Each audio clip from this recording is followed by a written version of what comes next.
On April 29, 1945, a cold, gray Sunday morning, soldiers from the U.S. 45th Infantry Division, known as the Thunderbirds, advanced toward a complex near Munich, believing it to be a supply depot or factory. Unaware, they were approaching one of the century's worst nightmares. They reached a railroad track where a train stood silent with 39 cattle cars. The soldiers smelled the horror before seeing it.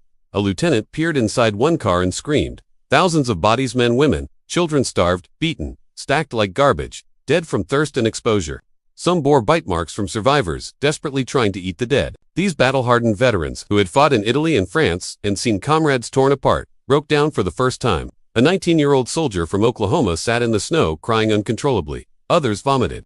But sorrow soon turned to cold, murderous rage. They gazed at the distant SS watchtowers, gripped their rifles tighter, and in that moment, the rules of war vanished. Revenge was all that mattered. Entering Dachau camp, chaos erupted. About 30,000 emaciated prisoners rushed the fences, screaming with joy. Americans, while survivors cheered, the soldiers hunted.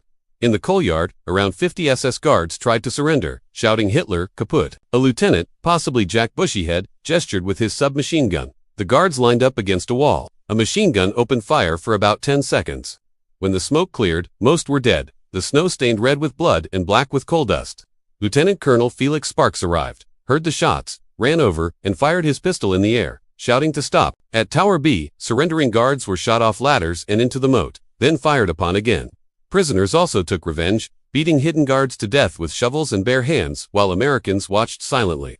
Sparks eventually restored order and protected remaining guards. An investigation followed, with a damning report recommending courts, but it reached General George S. Patton, who dismissed it, reportedly saying the men had seen too much horror and the SS deserved it.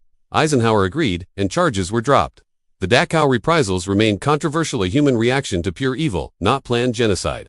When confronted with starved children and piles of bodies, could any soldier remain professional, or would they become avengers? The 45th Division soldiers chose vengeance, and Patton protected them. Today, Dachau's memorial honors the victims, but none exists for the executed SS guards, buried, forgotten. If you had seen that death train, would you have pulled the trigger?